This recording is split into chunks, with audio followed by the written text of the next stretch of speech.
오늘 우리가 함께 통독하게 되실 열왕기하 6장에서 8장의 내용은 이러합니다. 엘리사가 행한 기적 중에는 도끼가 수면으로 떠오르는 기적도 있었습니다. 하나님을 따르는 선지자의 제자들이 많아져서 그들이 기거하던 집이 좁아지게 되었습니다. 그래서 집을 지으려고 나무를 베다가 그만 빌려온 도끼를 물에 빠뜨리고 만 것입니다. 그러자 엘리사가 물 위로 도끼를 떠오르게 합니다. 이 기적은 빌려온 도끼를 혹시 못 돌려주면 어쩌나 고민해야 하는 선지자 제자들의 당시 형편을 단적으로 보여줍니다. 나아가 선지자들을 바라보는 그 시대 백성들의 눈을 고려하신 하나님의 배려라 할 수 있습니다. 하나님을 경외하는 마음이 없는 시대 속에서 엘리야의 뒤를 이은 엘리사는 이처럼 선지자 학교를 운영하며 마지막 보루를 지키고 있는 상황입니다. 그러나 이 일은 나라와 백성들로부터 아무런 관심과 주목을 받지 못하고 그들은 하루하루의 삶을 힘들게 이어나가고 있었습니다. 다만 시대 앞에 소명을 다하겠다는 열정과 하나님에 대한 사랑을 마음바탕에 간직하고 있을 뿐입니다. 우리는 엘리사가 행한 기적을 통해 그들이 겪는 생활의 곤핍함이 어떠했으며 그 어려움을 해결해 나가기 위해 엘리사의 힘겨운 몸부림은 또 어떠했는지를 짐작해 볼 수 있습니다. 시대를 책임지기 위한 엘리사의 노력이 이어지고 있는 동안 북이스라엘은 아람의 침공으로 전쟁에 휩싸이게 됩니다. 엘리사는 하나님으로부터 받은 영감으로 이 전쟁에서 북이스라엘을 구원합니다. 그러나 엘리사를 통해 베푸신 놀라운 기적을 경험하고도 북이스라엘의 왕 여호람은 여전히 하나님을 오해하고 자신의 안위에만 집중합니다. 또다시 침공한 아람군의 포위로 인해 북이스라엘 백성들이 어려움에 빠집니다. 그들의 공고함은 자신들의 자녀를 먹는 지경에까지 이르렀습니다. 아람 군대가 북이스라엘의 수도 사마리아 성을 둘러싸고 있는 이 국가적 위기의 순간에 하나님께서는 엘리사 선지자를 통해 구원의 계획을 알려주시고 놀라운 기적을 통해 그들을 구원해 주셨습니다. 그러나 북이스라엘은 하나님을 깊이 신뢰하지 못한 채 하나님의 말씀을 받아들이지 못합니다. 북이스라엘의 불행은 이처럼 지도층의 무지로 말미암아 끊일 줄 몰랐습니다. 그런가 하면 남유다에서는 여호사밧의 장자 여호람이 왕위에 오릅니다.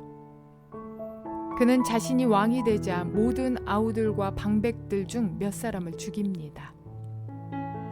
여호람은 아버지 여호사밧의 선한 길을 따르지 않고 오히려 북이스라엘의 아합처럼 악한 길로 행하는데 이는 그가 아합의 딸인 아달랴를 아내로 삼은 것과도 깊은 관계가 있습니다. 아달랴는 남편 여호람과 아들 아하시아의 마음을 움직여 남유다 내에 바알 숭배를 퍼뜨렸습니다. 이로써 북이스라엘의 죄악이 남유다에까지 확대됩니다. 선지자 엘리야는 이런 여호람에게 편지를 보내어 여호사밧과 아사의 길로 행하지 않고 악을 행한 그를 질타하고 그가 중병에 걸려 죽을 것을 예언한 바 있었습니다.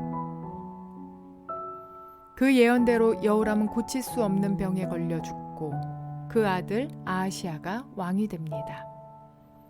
이러한 내용들을 기억하셔서 통독에 도움이 되시기를 바랍니다. 열왕기하 6장. 예언자 수련생들이 엘리사에게 말하였다. 보십시오.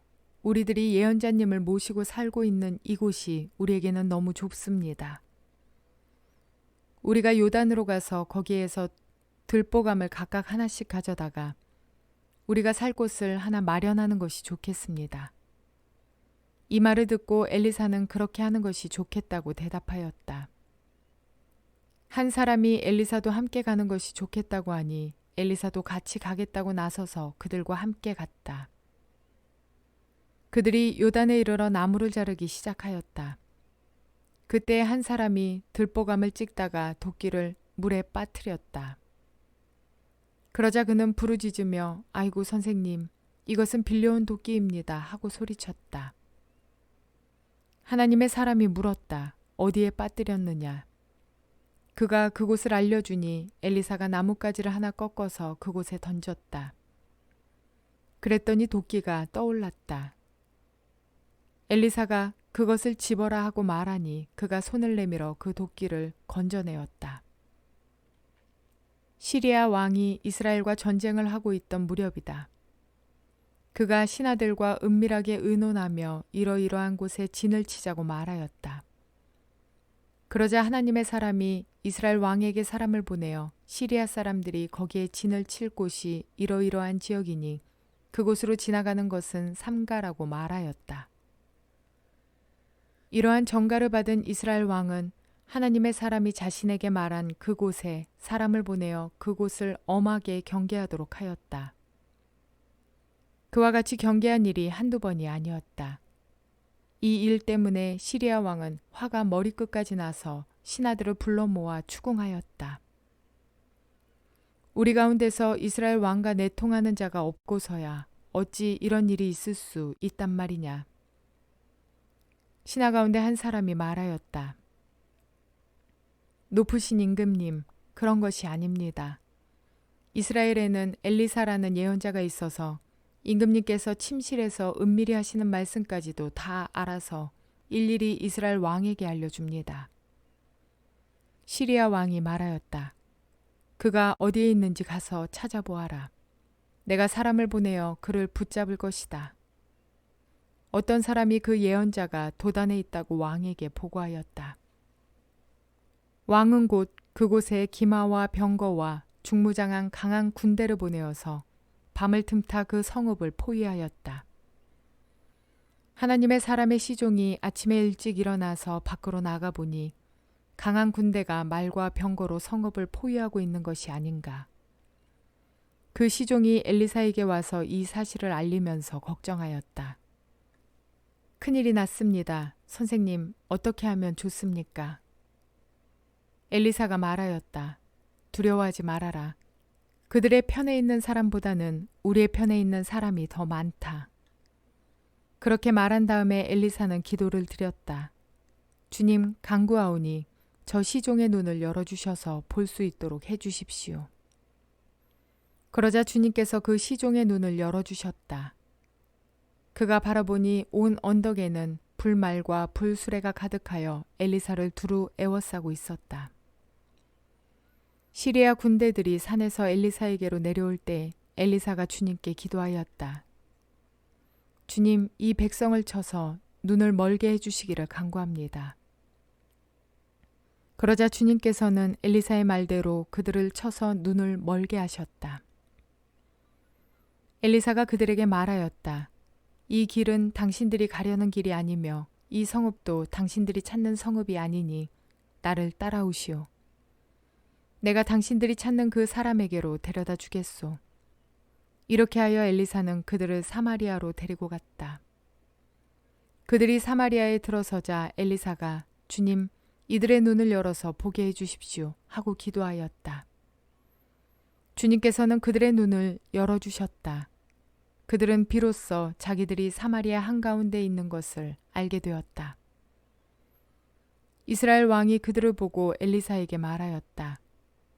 이스라엘의 아버지께서는 말씀해 주십시오. 그들이 눈을 뜨고 보게 되면 쳐서 없애버려도 됩니까? 엘리사가 말하였다. 쳐서는 안 됩니다. 그들을 칼과 활을 가지고 사로잡았습니까? 어찌 임금님께서 그들을 쳐 죽이시겠습니까?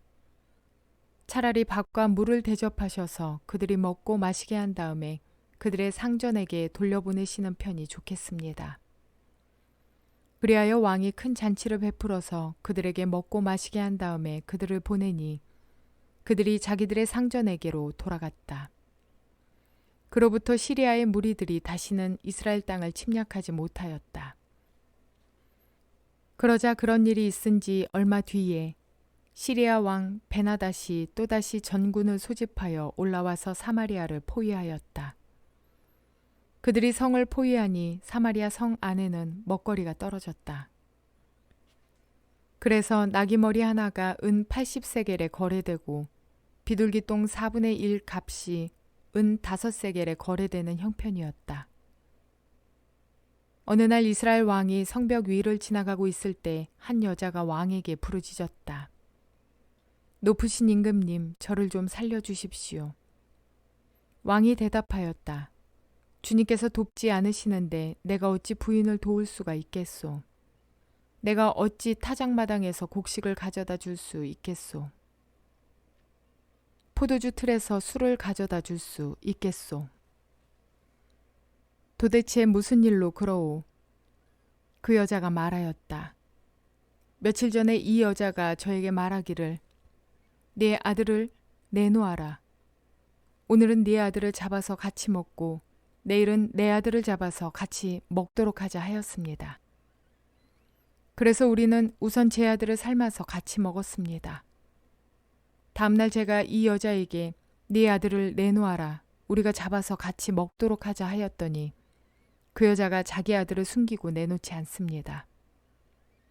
왕은 이 여자의 말을 듣고는 기가 막혀서 자기의 옷을 찢었다. 왕이 성벽 위를 지나갈 때에 백성들은 왕이 겉옷 속에 베옷을 입고 있는 것을 보았다. 왕이 저주받을 각오를 하고 결심하여 말하였다. 사밧의 아들 엘리사의 머리가 오늘 그대로 붙어 있다면 하나님이 나에게 벌 위에 더 벌을 내리신다 하여도 달게 받겠다. 그때 엘리사는 원로들과 함께 자기 집에 앉아 있었다. 왕이 전령을 엘리사에게 보냈다. 그 전령이 이르기 전에 엘리사가 원로들에게 말하였다. 여러분은 살인자의 아들이 나의 머리를 베려고 사람을 보낸 것을 알고 계십니까? 전령이 오거든 문을 단단히 걸어 잠그고 그를 들어오지 못하게 하십시오. 그를 보내놓고 뒤따라오는 그 주인의 발자국 소리가 벌써 들려오고 있지 않습니까? 엘리사가 원로들과 함께 말하고 있는 동안에 왕이 엘리사에게 와서 말하였다. 우리가 받은 이 모든 재앙을 보시오. 이런 재앙이 주님께로부터 왔는데 내가 어찌 주님께서 우리를 도와주시기를 기다리겠소. 열왕기하 7장. 엘리사가 말하였다. 주님의 말씀을 들으십시오. 주님께서 이렇게 말씀하셨습니다. 내일 이맘때쯤에 사마리아 성문 어귀에서 고운 밀가루 한 스아를 한 세겔에 사고 보리 2스아를 한 세겔에 살 수 있을 것이다 하셨습니다. 그러자 왕을 부축하고 있던 시종 무관이 하나님의 사람에게 대답하였다. 비록 주님께서 하늘에 있는 창고문을 여신다고 할지라도 어찌 그런 일이 일어날 수 있겠습니까? 엘리사가 말하였다. 당신은 분명히 그런 일이 생기는 것을 눈으로 직접 볼 것이요. 그렇지만 당신이 그것을 먹지는 못할 것이요. 그 무렵에 나병 환자 4사람이 성문 어귀에 있었는데 그들이 서로 말을 주고받았다. 우리가 어찌하여 여기에 앉아서 죽기만을 기다리겠느냐. 성 안으로 들어가 봐도 성 안에는 기근이 심하니 먹지 못하여 죽을 것이 뻔하고 그렇다고 여기에 그대로 앉아 있어 봐도 죽을 것이 뻔하다. 그러니 차라리 시리아 사람의 진으로 들어가서 항복하자. 그래서 그들이 우리를 살려주면 사는 것이고 우리를 죽이면 죽는 것이다. 그리하여 그들은 황혼 무렵에 일어나서 시리아 진으로 들어갔는데 시리아 진의 끝까지 가 보았지만 어찌된 일인지 그곳에는 한 사람도 보이지 않았다. 주님께서 시리아 진의 군인들에게 병거 소리와 군마 소리와 큰 군대가 쳐들어오는 소리를 듣게 하셨기 때문에 시리아 군인들은 이스라엘 왕이 그들과 싸우려고 해쪽 속의 왕들과 이집트의 왕들을 고용하여 자기들에게 쳐들어온다고 생각하고는 황혼역에 일어나서 장막과 군마와 나귀들을 모두 진에 그대로 남겨놓은 채 목숨을 건지려고 도망하였던 것이다. 이들 나병 환자들이 적진의 끝까지 갔다가 한 장막 안으로 들어가서 먹고 마신 뒤에 은과 금과 옷을 가지고 나와서 숨겨두고는 또 다른 장막으로 들어가서 거기에서도 물건을 가지고 나와 그것도 역시 숨겨두었다. 그런 다음에 그들은 서로 말하였다. 우리들이 이렇게 하는 것은 올바른 일이 아니다. 오늘은 좋은 소식을 전하는 날이다. 이것을 전하지 않고 내일 아침 해 뜰 때까지 기다린다면 벌이 오히려 우리에게 내릴 것이다. 그러니 이제 왕궁으로 가서 이것을 알리도록 하자. 그리하여 그들은 성으로 돌아와 문지기들을 불러서 알려주었다. 우리들은 지금 시리아 진에서 오는 길인데 그곳엔 사람은커녕 인기척도 없으며 다만 말과 나귀만 묶여 있을 뿐 장막도 버려진 채 그대로 있습니다. 이 말을 들은 성문지기들은 기뻐 소리치며 왕궁에 이 사실을 보고하였다. 왕은 밤중에 일어나서 신하들과 의논하였다. 시리아 사람들이 우리에게 이렇게 한 것이 무슨 뜻이겠소? 내 생각에는 그들이 분명 우리가 못 먹어 허덕이는 줄 알고 진영을 비우고 들에 숨어 있다가 우리가 성 밖으로 나오면 우리를 생포하고 이 성 안으로 쳐들어오려고 생각한 것 같소. 그러자 신하 가운데 하나가 의견을 내놓았다. 이 성 안에 아직 남아있는 5필의 말은 이 성 안에 남아있는 이스라엘 모든 사람의 운명과 마찬가지로 어차피 굶어 죽어야 말 것이니 이 말에 사람을 태워 보내어서 정찰이나 한번 해보시는 것이 어떻겠습니까? 그래서 그들이 말 2필이 끄는 병거를 끌어내니 왕은 그들을 시리아 군의 뒤를 쫓아가도록 내보내면서 가서 알아보라고 하였다. 그들이 시리아 군대를 뒤따라 요단강까지 가보았지만 길에는 시리아 사람들이 급히 도망치느라 던져버린 의복과 군 장비만 가득하였다. 군인들은 돌아와서 이 사실을 왕에게 보고하였다. 그러자 백성들은 밖으로 나가서 시리아 진영을 약탈하였다. 그리하여 주님의 말씀대로 고운 밀가루 1스아를 1세겔에 보리 2스아를 1세겔에 거래할 수 있게 되었다. 그래서 왕은 자신을 부축한 그 시종 무관을 성문 관리로 임명하였다. 그러나 백성이 성문에서 그를 밟아 죽였는데 왕이 그의 부축을 받으니 하나님의 사람을 죽이려고 왔을 때에 하나님의 사람이 예언한 그대로 그가 죽은 것이다. 그때에 하나님의 사람이 왕에게 말하였다.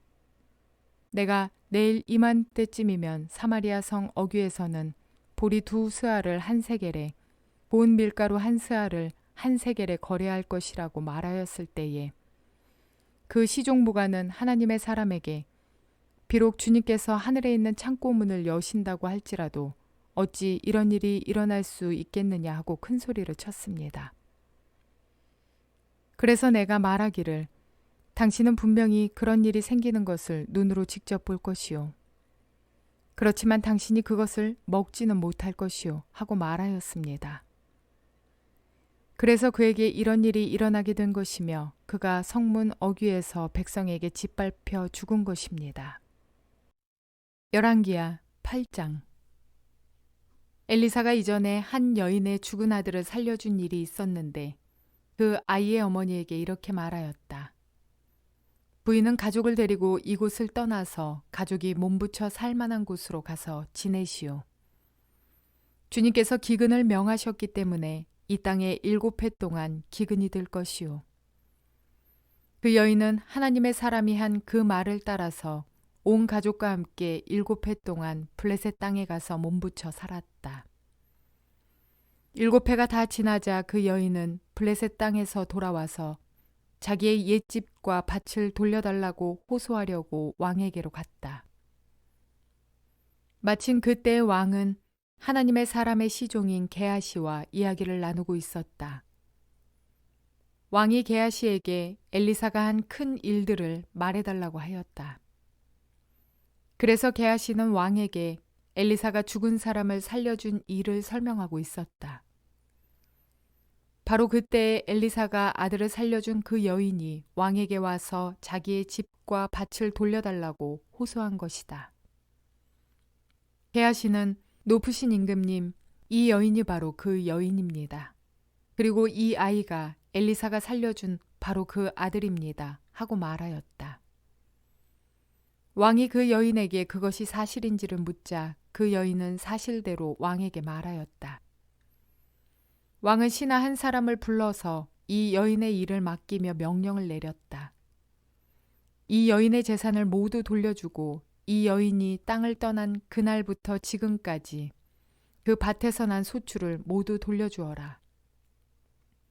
엘리사가 다마스커스에 갔을 때 시리아 왕 베나닷은 병이 들어 있었는데 어떤 사람이 왕에게 하나님의 사람이 이곳에 와 있다는 소식을 전하였다. 왕이 하사엘에게 말하였다. 예물을 가지고 가서 하나님의 사람을 만나시오. 그리고 그에게 내가 이 병에서 회복될 수 있겠는지를 주님께 물어보도록 부탁을 드려주시오. 하사엘은 다마스커스에서 제일 좋은 온갖 예물을 낙타 40마리에 가득 싣고 몸소 예를 갖추어 하나님의 사람을 만나러 갔다. 그리고 그의 앞에 서서 말하였다. 예언자님의 아들 같은 시리아 왕 베나닷이 나를 예언자님에게 보냈습니다. 왕은 자신이 이 병에서 회복되겠는가를 여쭈어보라고 하였습니다. 엘리사가 그에게 말하였다. 가서 왕에게는 회복될 것이라고 말하시오. 그러나 주님께서는 그가 반드시 죽을 것이라고 내게 계시해 주셨소. 그런 다음에 하나님의 사람은 하사엘이 부끄러워 민망할 정도로 얼굴을 쳐다보다가 마침내 울음을 터뜨렸다. 그러자 하사엘이 예언자님 왜 우십니까? 하고 물었다. 엘리사는 다음과 같이 말하였다. 나는 그대가 이스라엘 자손에게 어떤 악한 일을 할지를 알기 때문이요. 그대는 이스라엘 자손의 요새에 불을 지를 것이고 젊은이들을 칼로 살해하며 어린아이들을 메어쳐 죽일 것이고 임신한 여인의 배를 가를 것이요. 하사엘이 물었다. 그러나 개보다 나을 것이 없는 나 같은 사람이 어떻게 그런 엄청난 일을 저지를 수 있겠습니까? 그러자 엘리사가 말하였다. 주님께서 그대가 시리아 왕이 될 것을 나에게 계시하여 주셨소. 그는 엘리사를 떠나서 왕에게로 돌아갔다. 베나닷 왕이 그에게 물었다. 엘리사가 그대에게 무엇이라고 말하였소? 그가 대답하였다. 엘리사는 왕께서 틀림없이 회복될 것이라고 말하였습니다. 그 다음 날 하사엘은 담요를 물에 적셔서 베나닷의 얼굴을 덮어 그를 죽였다. 하사엘이 베나닷의 뒤를 이어 시리아의 왕이 되었다. 이스라엘 왕 아합의 아들 요람 제5년에 여호사밧이 아직도 유다의 왕일 때에 여호사밧의 아들 여호람이 다스리기 시작하였다. 그는 32살의 왕이 되어 8해 동안 예루살렘에서 다스렸다. 그는 아합의 딸을 아내로 맞아들였기 때문에 아합 가문이 한 대로 이스라엘 왕들이 간 길을 갔다. 이와 같이 하여 그는 주님 보시기에 악한 일을 하였다. 그러나 주님께서는 자기의 종 다윗을 생각하셔서 유다를 멸망시키려고는 하지 않으셨다. 주님께서는 이미 다윗과 그의 자손에게서 왕조의 등불이 영원히 꺼지지 않게 하시겠다고 약속하셨기 때문이다. 여호람이 다스린 시대에 에돔이 유다의 통치에 반기를 들고 자기들의 왕을 따로 세웠다. 그래서 여호람은 모든 병거를 출동시켜 사일로 건너갔다가 그만 에돔 군대에게 포위를 당하고 말았다. 그러나 여호람은 병거대장들과 함께 밤에 에돔 군대의 포위망을 뚫고 빠져나왔다. 군인들은 모두 흩어져 각자의 집으로 갔다. 이와 같이 에돔은 유다에 반역하여 그 지배를 벗어나 오늘날까지 이르렀고 그때 림나 역시 반역을 일으켰다. 여호람의 나머지 행적과 그가 한 모든 일은 유다왕 역대지략에 기록되어 있다. 여호람이 죽어 그의 조상과 함께 다윗성에 장사되었다. 그의 아들 아하시아가 그의 뒤를 이어 왕이 되었다. 이스라엘의 아합 왕의 아들 요람 제 12년에 여호람의 아들 아하시아가 유다 왕이 되었다. 아하시아가 왕이 될 때의 나이는 22살이었고 그는 한 해 동안 예루살렘에서 다스렸다. 그의 어머니 아달랴는 이스라엘 오므리 왕의 딸이었다. 그는 아합 가문의 사위였으므로 아합 가문의 길을 걸었으며 아합 가문처럼 주님 보시기에 악한 일을 하였다. 그는 아합의 아들 요람과 함께 시리아 왕 하사엘과 싸우려고 길르앗의 라못으로 갔다. 그 싸움에서 시리아 군대가 요람을 쳐서 부상을 입혔다. 요람 왕이 시리아 왕 하사엘과 싸우다가 라마에서 시리아 사람들에게 입은 상처를 치료하려고 이스라엘로 돌아갔다. 그때에 아합의 아들 요람이 병이 들었으므로 여호람의 아들인 유다의 아하시아 왕이 문병을 하려고 이스라엘로 내려갔다.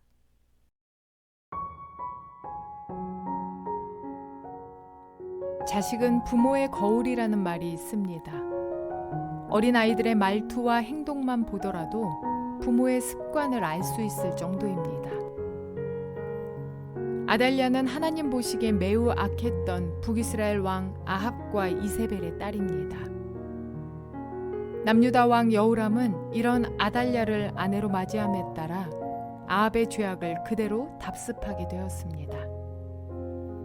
더군다나 여호람과 아달랴의 아들 아하시아 역시 그 부모의 죄악에서 돌이키지 못합니다. 이런 결과에는 그 누구보다 아달랴의 영향이 컸을 것입니다. 이스라엘 백성들이 악한 왕의 어리석음으로 인해서 이웃나라의 침공을 받으며 굶주림을 겪어야 했습니다. 이렇듯 우리 삶에 어떤 부모님 밑에서 또는 어떤 지도자 밑에서 어떤 선생의 밑에서 어떤 멘토 밑에서 있었느냐에 따라 우리의 모습이 결정되어집니다. 그리고 우리가 전도한 사람들 역시 우리의 모습을 보며 성도의 상을 실현해 갑니다. 그렇다면 우리는 누구의 밑에 있는 자들이어야 하며 어떤 모습의 성도상을 실현해 가야 할까요? 죄악을 답습하며 죄악의 본이 되는 자들이 아니라 오직 우리에게 본을 보이신 예수 그리스도를 따라 선한 삶을 살아내시기를 소망합니다. 그렇게 의의 길을 걷게 되는 저와 여러분 모두가 되시기를 주님의 이름으로 축원을 드립니다.